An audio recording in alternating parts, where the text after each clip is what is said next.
Assalamualaikum warahmatullahi wabarakatuh. Saya Rahmi Alifah Iswanti Dewi dengan NIM K43818049. Di sini hendak mempresentasikan mengenai hasil studi literatur saya mengenai polinasi dan fertilisasi rambutan atau Nephelium lapaceum. Di sini saya merujuk pada beberapa jurnal, di antaranya itu ada oleh Tahan Uji dengan judul Penyerbukan pada Rambutan Nephelium lapaceum var. Lapaceum, terbit pada tahun 1987. Kemudian jurnal kedua oleh Chen dan Pun dengan judul A Scanning Electron Microscope Study of Flowers of Carambola, Durian and Rambutan, terbit tahun 1982. Kemudian ada jurnal dari Rabanales et al.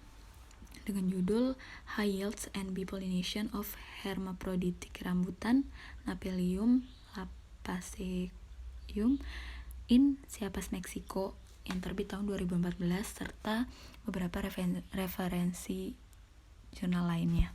Baik, langsung saja. Sebagai pendahuluan, sedikit akan saya singgung mengenai polinasi secara umum. Polinasi merupakan peristiwa jatuhnya serbuk sari atau polen di atas kepala putik. Nah, polinasi ini dianggap sebagai suatu proses penting dalam reproduksi tumbuhan, karena tanpa diawali dengan polinasi, reproduksi seksual tidak bisa terjadi. Proses polinasi umumnya dibantu dengan agen-agen penyerbukan yang kita sebut dengan polinator. Dapat berupa angin, air, hewan, maupun manusia. Terdapat dua tipe polinasi atau penyerbukan. Ada penyerbukan silang atau cross-pollination dan penyerbukan sendiri atau self-pollination. Untuk penyerbukan silang itu terjadi ketika butir serbuk sari jatuh di atas stigma pada tumbuhan yang berbeda. Sedangkan untuk penyerbukan sendiri atau self-pollination itu polen jatuh di atas stigma pada satu tanaman. Nah,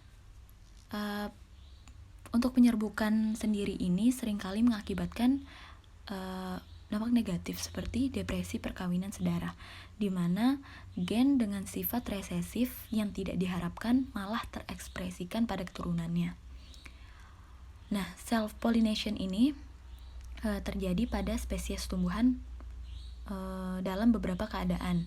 Misalnya ketika dalam keadaan polinator yang langka, atau pada struktur bunga yang tertutup, sehingga menyebabkan terbatasnya akses polinator untuk menuju ke bagian dari struktur seksual bunga tersebut. Nah, kita beralih langsung ke karakteristik dari Nephelium lapaceum. Nephelium lapaceum ini merupakan salah satu tumbuhan Angiospermae yang utamanya tumbuh di Indonesia, Malaysia, Filipina, Thailand, dan Vietnam. Nah, setiap pohon rambutan dari Nephelium ini tergolong tumbuhan dioecious, yaitu berumah dua. Nephelium ini memiliki dua tipe bunga, berupa bunga jantan dan hermafrodit. Untuk bunga jantannya, untuk bunga jantan dari Nephelium ini ditandai dengan keberadaan stamen sejumlah 5-8 buah. Bisa dilihat ya teman-teman di gambar sebelah kiri. Dan itu stamennya berfungsi dengan baik. Serta terdapat pula putik yang di tengah itu yang mereduksi. Sehingga ketika bunga ini mekar, itu akan jelas terlihat stamen atau katakan saja anter kepala sari akan terlihat lebih tinggi dibandingkan stigma. Adapun karakteristik bunga hermafrodit, bunga yang di sebelah kanan, itu terdiri dari pistil dan stamen. Nah, pistilnya itu terdiferensiasi menjadi ovarium, stilus, dan stigma. Ovariumnya beruang 2, bilokularis atau kadang-kadang 3. Stamen berjumlah 5 hingga 7 buah dengan filamen pendek. Bisa dilihat ya, itu filamennya pendek-pendek, sehingga ketika bunga itu bermekar akan tampak posisi anter lebih rendah dibandingkan stigma. Jadi kebalikan dari bunga jantan. Meskipun bunga Nephelium ini bertipe hermafrodit, namun ia akan melakukan fungsinya sebagai bunga betina. Hal ini disebabkan karena hanya putik yang normal dan bekerja sebagaimana mestinya. Sedangkan pada benang sari benang sarinya ada, namun anter atau kepala sarinya ini tidak pecah, sehingga polen di dalamnya itu tidak bisa keluar, tidak terlepas seperti itu. Nah, lanjut, ketika tiba waktu mekarnya bunga, kelenjar madu yang terletak pada basal bunga itu, baik pada bunga jantan maupun hermafrodit, itu akan mengeluarkan cairan madu. Nah, tak hanya itu, pada bunga jantan itu dia akan menghasilkan pula sedikit aroma wangi, sehingga itu menjadi daya tarik tersendiri bagi polinator. Rambutan atau Nephelium lapaceum ini merupakan tanaman dengan penyerbukan silang dan sangat bergantung pada serangga untuk proses polinasinya. Secara penampilan memang bunga rambutan itu tidak begitu menarik bagi serangga, namun karena aroma yang dihasilkannya itu dapat memikat serangga-serangga tersebut sehingga polinasi dapat terjadi. Berdasarkan literatur yang sudah dikaji, ada beberapa jenis serangga yang mengunjungi bunga rambutan ini. Di antaranya berasal dari ordo Hymenoptera, Diptera, dan Lepidoptera. Ini bisa dilihat ya teman-teman, spesies dari ordonya yang mengunjungi bunga. Nah, menurut pengamatan yang telah dilakukan oleh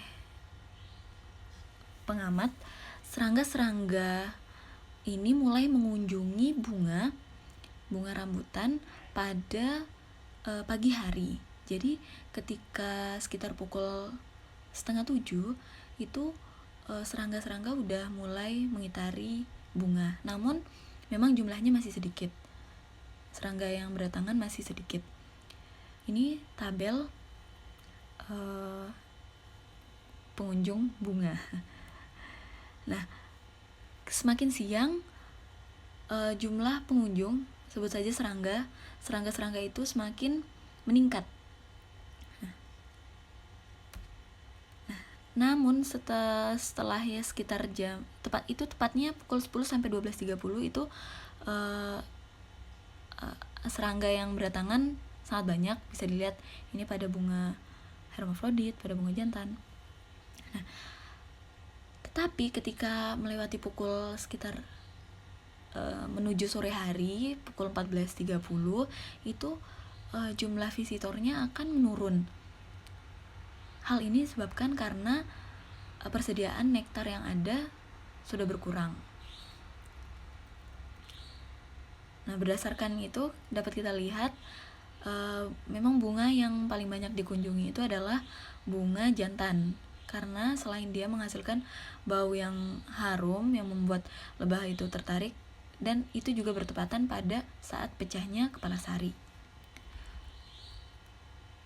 Nah, ketika serangga-serangga itu menghampiri bunga untuk menghisap nektar dari basal bunga itu, mereka akan menjulurkan proboscisnya, menjulurkan mulut penghisapnya, sehingga madu yang ada pada dasar dapat ditangkap.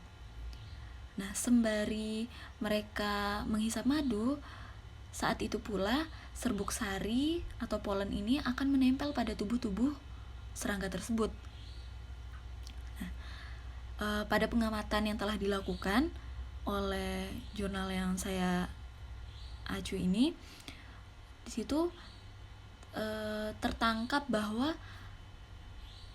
pada beberapa spesies seperti Apis indica, Trigona, dan Nitidiventris itu polen-polennya nyangkut di tubuhnya mereka.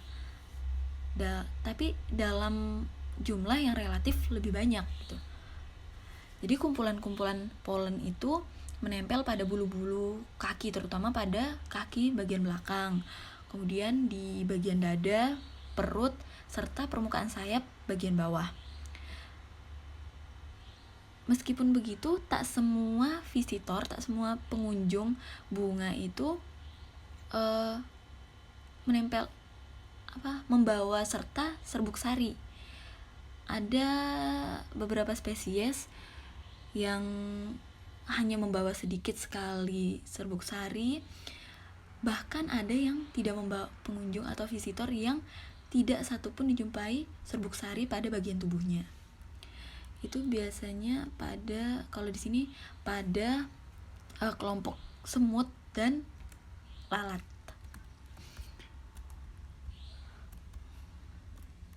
Nah, seperti itu. Jadi ketika polen yang ikut terbawa oleh tubuh si serangga tadi berhasil dilepaskan hingga terkena atau jatuh di atas kepala putik atau stigma yang reseptif, maka penyerbukan dapat terjadi saat itu. Selanjutnya, di situ juga terdapat sebuah kasus, teman-teman bisa lihat di sini, peneliti melakukan pengamatan untuk melihat dan membandingkan pengaruh visitor bunga. Jadi di situ dia memberikan 3 perlakuan dengan mengendalikan variabel kontrol. Nah, pada perlakuan pertama, di situ bunga dibiarkan terbuka tanpa manipulasi. Jadi di situ benar-benar open pollination. Ya tidak ditutup, ya sebagaimana adanya. Kemudian untuk perlakuan kedua itu pohon atau buah ditutup dengan jaring atau sejenis kantong plastik.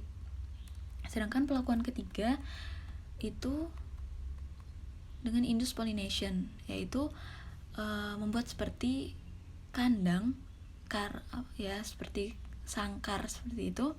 Kemudian diletakkan 2 koloni lebah di dalamnya. Itu berasal dari spesies Scaptotrigona mexicana dan Tetragoniska angustula. Hasil pengamatan tersebut menunjukkan perbedaan 10 kali lipat antara 3 perlakuan, yang tentunya pada perlakuan kedua, yaitu di mana buah ditutupi dengan jaring atau plastik, kantong plastik seperti itu, menghasilkan buah yang sangat sedikit, yang paling sedikit dibandingkan 2 perlakuan lainnya. Adapun 2 perlakuan lainnya itu memiliki kelimpahan buah yang hampir sama. Mengapa perlakuan 2 cenderung menghasilkan buah yang paling sedikit di antara 2 perlakuan lainnya? Karena sudah jelas ya teman-teman, karena intensitas kunjungan lebah itu kan terbatas karena dibatasi oleh jaring penutup tadi.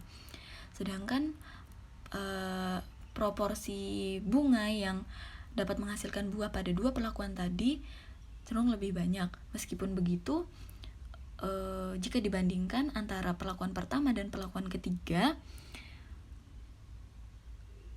dari segi massa buah itu tidak termasuk biji ya. Dari segi massa buah yang dihasilkan oleh perlakuan ketiga itu lebih besar dibandingkan perlakuan pertama. Seperti itu. Semoga dapat difahami. Terima kasih.